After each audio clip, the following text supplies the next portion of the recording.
In a previous video, we talked about the most boring, least memorable Pokemon that were introduced in the Gen 1 Pokemon games. This time around, we grabbed our SS ticket and party pooper hats and decided it's about time we visit Johto and discover the best it has to offer in terms of Pokemon we don't care about. Thus, here are our top 5 most forgettable Johto evolution lines.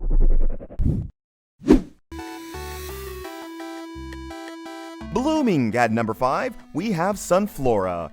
Contrary to what it might seem, this placement is not mainly due to Sunkern having literally the worst stat line in Pokemon history outside of wishy-washy solo form. Sunflora's problem lies in the fact that it gets absolutely nothing that would make you care about it. It may have a decent special attack, but its other stats are trash. It gets absolutely no interesting moves whatsoever outside of maybe Synthesis, but that would require you to level up Sunkern to 31 before evolving it. Moreover, Sunkern itself is available at National Park, which is ridiculously late given what gym leaders have by then, and evolves via Sunstone, which is kind of tricky to get. And as far as cute, slow, uninteresting pure grass types that specifically require Sunstone to evolve, one has a better option in Blossom, which is not the best Pokemon ever, but still significantly better than Flora. As far as fixing Sunflora, a few things can be done. First, we could make it available earlier and have a chance of holding a Sunstone to be evolved on the spot. However, Johto's first 2 gyms are very hostile to grass types, which could spell trouble for our flowery friend. We would thus help it even further by giving it Leech Seed early on, which should give it some sort of niche in the early game. We also considered taking a page from Pokemon Radical Red's book and making Sunflora a grass fire type, but that seemed too much to us. At number 4, we have Delibird. Delibird was obviously not designed to be a great Pokemon, and we are not ones to mind an obviously trash Pokemon from time to time. But here's the thing. Johto contains way too many joke Pokemon. Shuckle, Delibird, Unknown, Corsola, Dunsparce, the list goes on. You can only make so many jokes before you need to provide some substance to the player. And as far as Delibird itself goes, the move Present is not even that funny to use after the first 10 seconds. And in typical Gen 2 style, you get it only after the 7th gym. Heck, that thing doesn't even learn the Ice Punch TM for some reason. Fixing Delibird is, once again, not very easy to do. Later generations gave it better moves like Ice Punch, Rapid Spin, Spikes, and Destiny Bond, which definitely help it a lot. However, what we want to do is make it the ultimate meme support Pokemon ever. We would expand its level up movesets to include Swords Dance, Substitute, Agility, and Baton Pass, which kind of fits with Delibird being the gift Pokemon. This should never make Delibird broken or anything, thanks to its sheer lack of stats, but setting sweeps with it would actually be hilarious if one manages to pull them off.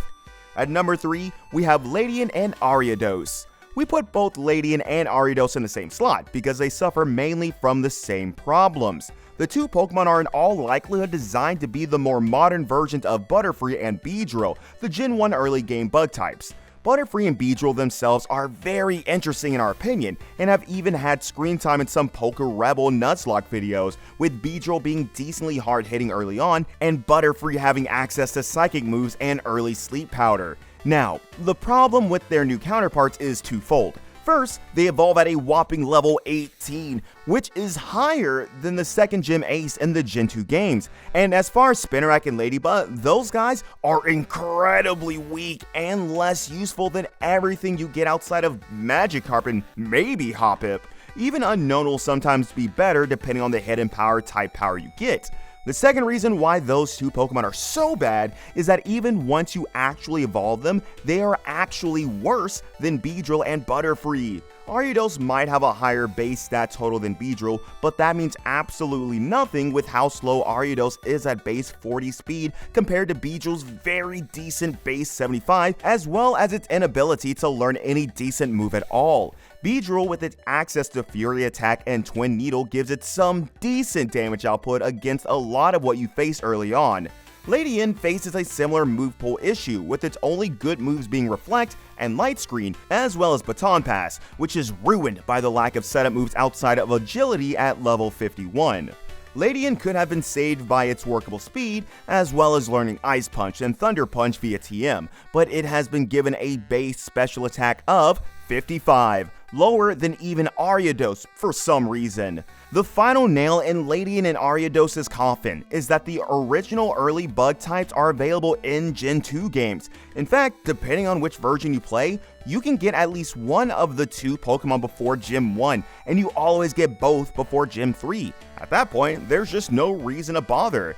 Fixing Ladybug and Spinarak will always kind of be iffy unless we make very noticeable changes to what they're about, but let us address the most ridiculous points at the very least. First, both Spinarak and Ladybug should evolve at level 10.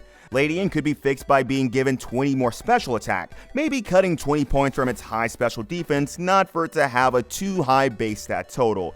It also wants some special moves that are usable early on. Moves like Confusion, Mega Drain, Thief are all options for it not to be dead weight. Afterwards, learning Ice and Thunder Punch should make smart players find some sort of value for it, or at least make it interesting. Given its improved special attack, which is only 5 points slower than Butterfree's. As for Ariados, making a slow early game bug type is also weird, but it at least would benefit from decently powerful moves like Mega Drain, Sludge, Poison Power, and heck, maybe even early spikes to give it something unique. At number 2, we have Aipom. If Gen 1 Lickitung made us mad for being bland, useless, and available way too late, then who knows what Aipom was supposed to be about. That Pokemon is available right after Gen 2 with access to Headbutt trees and has stats that are not quite as weak as an unevolved starter, but not as strong as a fully evolved early game bug type. Early on, its lack of any usable moves outside of Scratch and Fury swipes makes it very difficult to find a use for, and if you fail to use Aipom early game, you are definitely not using that thing later on, as everything becomes way stronger than it. The way we would fix Aipom is no different from the way it actually has been fixed. In Gen 4, Aipom was given an evolution, Ambipom, that it definitely was in need for to begin with. A Gen 2 Ambipom would be cool to see in our opinion, as it's very strong and extremely fast, but has a noticeable drawback in the form of its pitiful defenses. This style of Pokemon might already exist in the form of Persian and even Tauros, but Ambipom can still try to use some of its more unique traits like access to Low Kick to carve out a niche for itself. And either way, Aipom will definitely have it much better that way than the way it currently is in the Gen 2 games. Before getting to number 1, time for some honorable mentions. Misdreavus. With how absolutely badass and great the Gen 1 Ghost type line was, you would assume Game Freak would give us more great Ghost types to keep company to the lonesome Ectoplasm. After all, they proved they were able to nail this kind of task by giving us a superb second Dragon type in the form of Kingdra. However, what we actually got was Misdreavus. Misdreavus is quite underwhelming and available at the very end of the game for some reason. Casual players will probably not even realize that thing is in the game before looking it up, which is the definition of forgettable. However, being the only pure Ghost type with somewhat decent stats made it narrowly avoid a placement on our list. Stantler.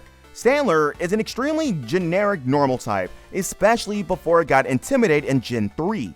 It has no particular traits to speak of outside of access to Hypnosis, which is not that impressive given that Wigglytuff and Clefable already exist and have Sing to put opposition to sleep. Also, a more flavorful bad normal type exists in the form of Girafarig, which kinda puts Stantler in an awkward spot. Corsola. Corsola is one of those Jhoto Pokemon that are way too weak and available way too late for anyone to give a damn about. It gets Recover, which is great, but it fails to do any damage or have justifiable bulk to make use of that. And finally, at number 1, we have Yanma. If you only played the Gen 2 games casually, your first reaction to this would probably be, wait, what the heck is a Yanma? Well, a Yanma is a weak bug-type Pokemon that you only get in one route in the entire game, and that only has a 1% chance of spawning as an encounter. And if you do get it, prepare to get thrilled by this moveset. Yanma is like if someone made a Butterfree, but removed all the good stuff and gave you Detect, which is not that useful in Gen 2, and the absolutely super omega relevant level 37 Wing Attack, but only if you're playing Crystal. Like, give me a singular reason to care about this Pokemon. Pokemon like Yanma and Aipom feel like they were added to the game not as actual Pokemon, but more like collectible items, because once they do stay in your Pokeball, that's about all they ever are gonna do for you. Much like Aipom, Yanma ends up getting an evolution in Generation 4 in the form of Yanmega, which is a cool Pokemon by all means thanks to its stats, ability, and access to stuff like Bug Buzz. However, a Gen 2 Yanmega will definitely not work as well as Gen 2 Ambipom for various reasons. First, since the physical special split is not a thing yet, all bug and flying moves are physical, which is not great for the special attacking Yanmega. And what makes it even less great is how Gen 2 is notoriously lacking in terms of flying and bug moves outside of Mega Horn, which would not make sense for the Yanma to learn. And needless to say, Speed Boost is not an option as well. Needless to say, the evolution that Yanma would have gotten in Gen 2 would have needed to go in a different direction than what Yanmega ended up being, with different stats and move pool. We'll leave it to you guys to tell us how this Yanmega could have been in the comment below. And that's it, the most forgettable and lame Gen 2 Pokemon. As always, feel free to tell us what you think about our list in the comments below, and check out these videos where we fix the Johto gems and make the game better.